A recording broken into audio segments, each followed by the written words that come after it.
Hi!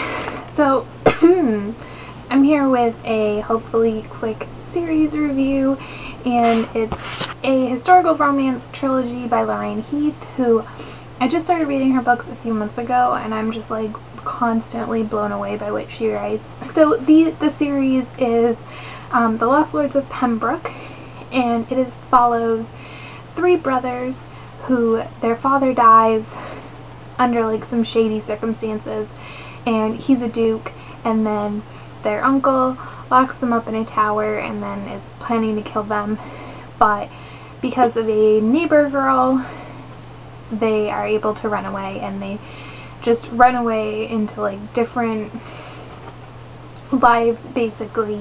And over 10 years later, so the oldest are twins and they are 14 and the youngest is 10 when that all happens.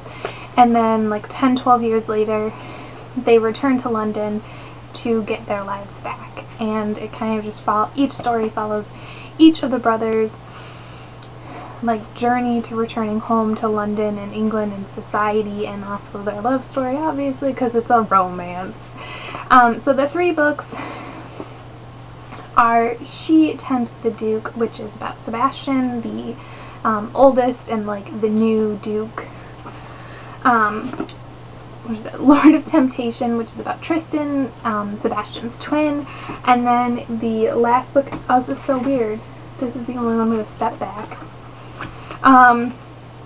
Lord of Wicked Intentions, and this one is about Wraith, the youngest one. I actually don't really like the cover of this because the girl, like the model, looks like the actress that plays Petra on Jane the Virgin, and Petra's a horrible person, so just like, ugh. I really like this series. I think it's really different and interesting. I mean, I think a lot of Lorraine Heath's books or at least that I've read so far, have been different than I expect from a traditional historical romance. And she takes these like settings or I guess tropes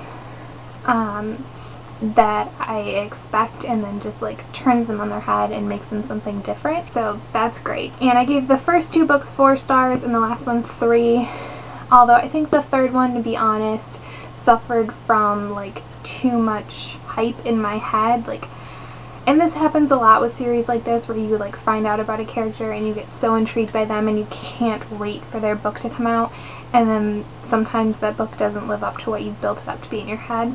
Really quick, I will give you a synopsis of each of the books. Yeah, so She Tempts the Duke is about Sebastian, like I said earlier. He's the oldest, and a girl named Mary, that's her name, right? Yes, Mary. And she is the girl that helps the boys escape from the tower. And so she kind of played with them as a child, and now she meets him again and she, you know, wants to help him. And actually with all of these, for the most part, I like all of these characters a lot, including the girls, and sometimes it's a little challenging. Sometimes they get a little like missish and annoying. And Mary makes some stupid decisions, but I like support her stupid decisions. And that's a fine line, but it works for me. And Sebastian, to escape, ends up in the army, and he ends up getting like severely disfigured. He loses an eye, his face is scarred, and it's really bad. And so he hates that like everyone has to see him like that. Like, he tries to turn so people can't see that part of him, but Mary doesn't care. And I feel like it sounds mean to say that I like books like that, but I do. I think it's really important that people who are disfigured or have any kind of deformity also get stories, because those people can fall in love and those people can have lives, and there's no reason they shouldn't be included. But this is my favorite one in the series, and I definitely love it. And then there's Lord of Temptation, which is Tristan's book with, what is her name? Anne. All the girls have like fairly like plain names, I feel like. Tristan is a lot more like light, but in a lot of ways it's just like an outside facade.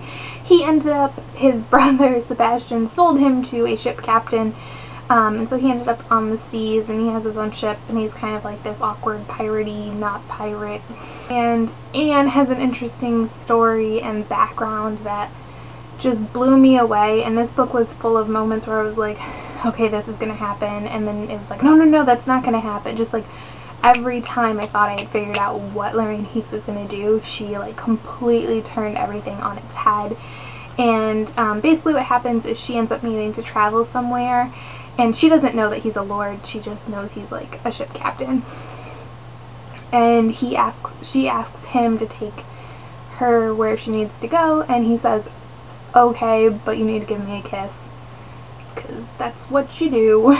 And so they end up having an interesting relationship, and it's about both of their growths, and like they both have a lot of, not growing up, but self-reflection and moving on to do. And the last book, like I said, is about Rafe, and he was 10, and he's kind of been holding a grudge against his brothers this whole time. Like, obviously he was the younger brother to twins, which makes it like extra bad, but he kind of always felt left out with his brothers. And then he gets left in a workhouse in London by both of his brothers, so he kind of just like blames them for everything that happened to him there. Even when he realizes that's not their fault, he still like can't get around that. And Evelyn, who is a bastard, but her dad, who was an earl, loved her and took care of her and everything, but when he passes away, she has nothing, and her brother, who can't stand her because, you know, of their dad's affair, ends up trying to sell her off, and Rafe buys her basically as his mistress. And so it's just about their growth and like their relationship's growth. Rafe coming to terms with what happened to him as a child, and Evelyn coming to terms with the fact that she's alone in the world and her father coddled her and protected her, and it is a big, mean, scary world out there. And the one thing about this book is I do think it kind of walks a dangerous line of potentially being like a savior kind of a book, and I think she handles that well. I also found this book really frustrating because like their relationship was very like one step forward, two steps back, and it was a little aggravating to have to read about. But as a whole, I really like the series. This is the first series by her that I've completed. If you have any questions or any comments about these, or you want to suggest what Lorraine Heath book I should pick up next, let me know. I have one more that I own, but in December after Christmas I think I'm going to do like a fairly substantial romance haul just to like beef up my romance TBR books. Thanks for watching. Bye!